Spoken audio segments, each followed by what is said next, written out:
Well, look at that, guys. We're really having that song and dance again. Oh boy. Buckle up, it's gonna be a ride. So, I just got done watching the Summer Game Fest, and as you might have guessed, I've been keeping my eyes open for anything about Sonic Frontiers, which had appeared in a trailer that had dropped weeks ago. It's like the first thing you see when the trailer opens up. So, when I saw that, I had no reason to believe that it would not be at the Summer Game Fest. In fact, the game comes out at the end of this year.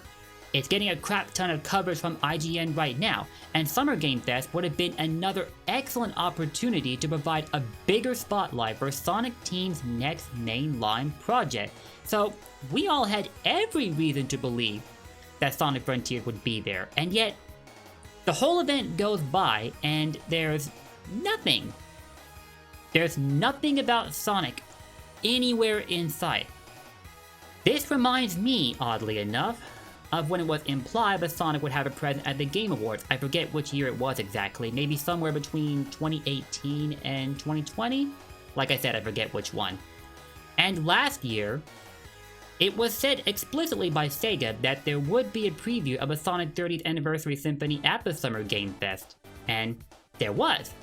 But when the trailer for the fest itself dropped, they had footage of Sonic Colors Ultimate, which in turn confused everyone into thinking that in addition to the preview of the Symphony, we would see more footage of Sonic Colors Ultimate. Of course, we didn't see anything like that, but we did see the preview.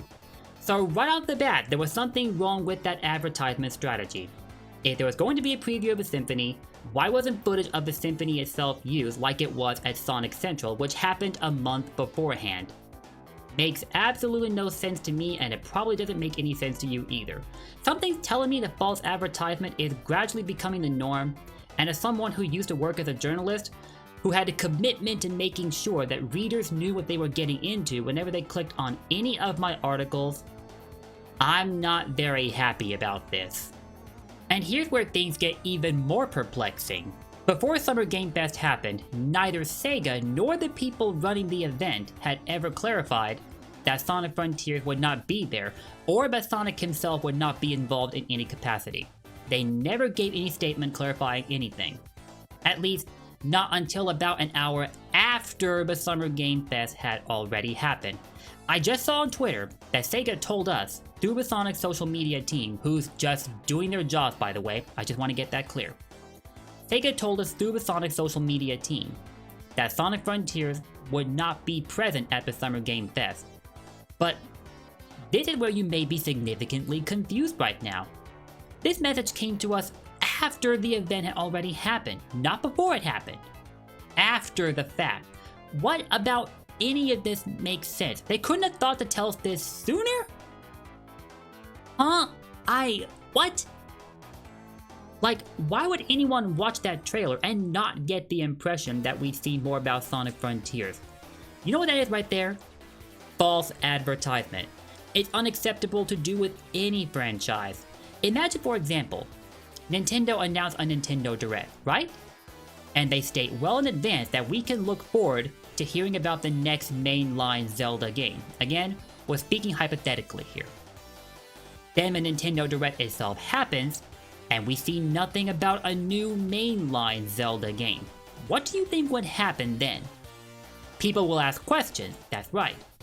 But stepping away from video games for a bit, let's use another example. Let's say they put out an ad for a basketball game coming up soon, and in that game, we can expect to look forward to the Dallas Mavericks and San Antonio Spurs playing against one another. Then, the night of the game rolls around, and we see the Dallas Mavericks, but not the San Antonio Spurs. In their place, we see the Chicago Bulls, who had not been mentioned in the advertisement about the game. People would ask questions if that were to happen.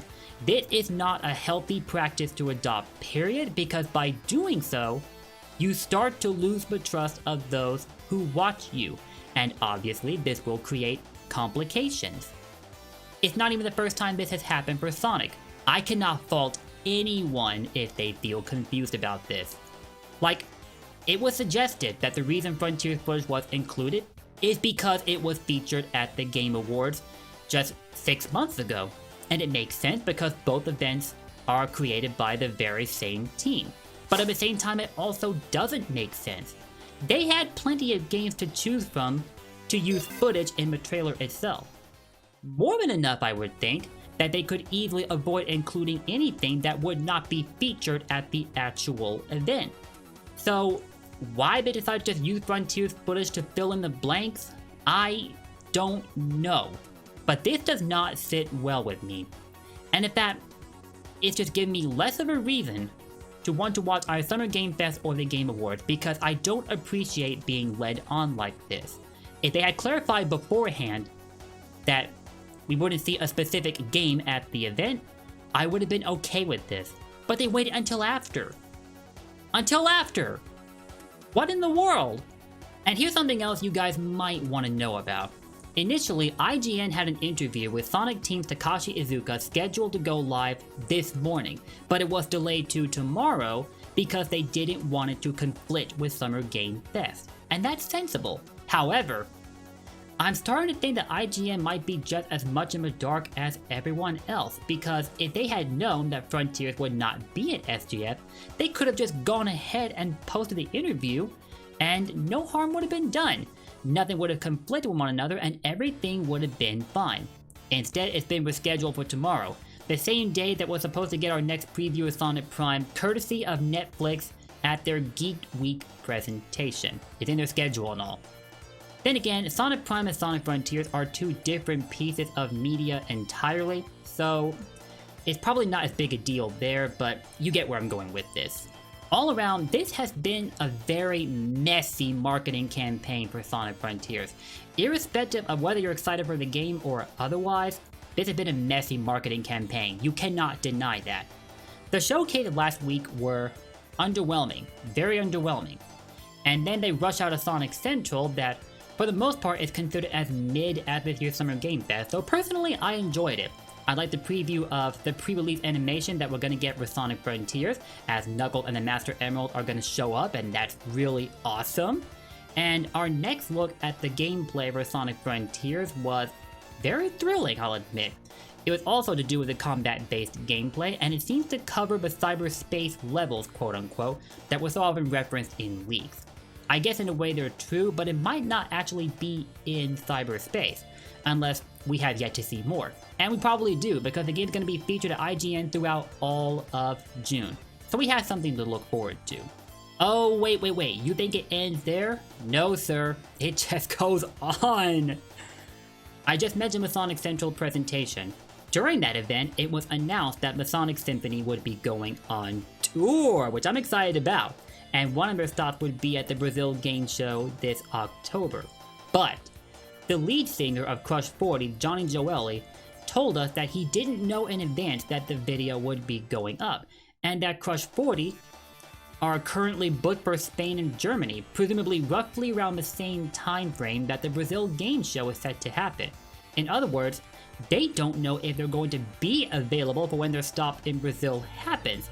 So right now they're in talk with Sega to get things cleared up. But, just for the record, the Sonic Symphony going on tour is something that Johnny and the rest of Crush 40 have worked toward. They do want to make this happen. It's just that there's confusion all over the place. All over the place! And right as the next mainline game for Sonic is around the corner, right as Sonic is at the height of his popularity because of both of the movies, a Sonic Origins arriving soon, a Sonic Prime arriving soon, and probably because of people having fun with Sonic Colors Ultimate, which I really hope is the case. He is so popular right now, and for the marketing around the next big game to be like this?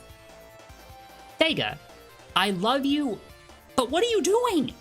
What are you doing? What is going on? What is this? Why is this happening? I don't like putting out videos where I talk like I'm putting out a doom and gloom prophecy or whatever. I hate doing this. But again, transparency. That's what I owe you guys. That's what you're getting. As far as Frontiers' marketing goes, I think something is wrong. I wish I knew exactly what, but I think something's wrong. And I'm even more worried about the game than I already was. This is such a mess. And I'm sad about it. But regardless, there's still plenty of time for things to turn around. We're gonna get that interview from IGN soon about what Sonic Team is doing for Sonic Frontiers. And for the rest of the month, we have more content coming our way. But this marketing campaign needs to be cleaned up already because it's not in the best state right now. Absolutely not. So yeah, that's it for this video. To summarize, it was presumed that Sonic Frontiers would be a Summer Game Fest within reason because, you know, of their very own trailer, and nothing came of it. It was never clarified until after it went out that it would not be at the event. People are understandably confused and irritated. And you probably are as well if you're watching this video. But I might as well ask anyway, what do you think of what's going on? Am I just being paranoid? Am I just losing my mind for no reason? Or is there something to what I'm saying? Anyway, that's my video. Go let me know what you think in the comments below, and I will see you all next time with hopefully a much more positive video than this one. Until then, take care. Don't forget, Blue Blurs for life. See y'all later.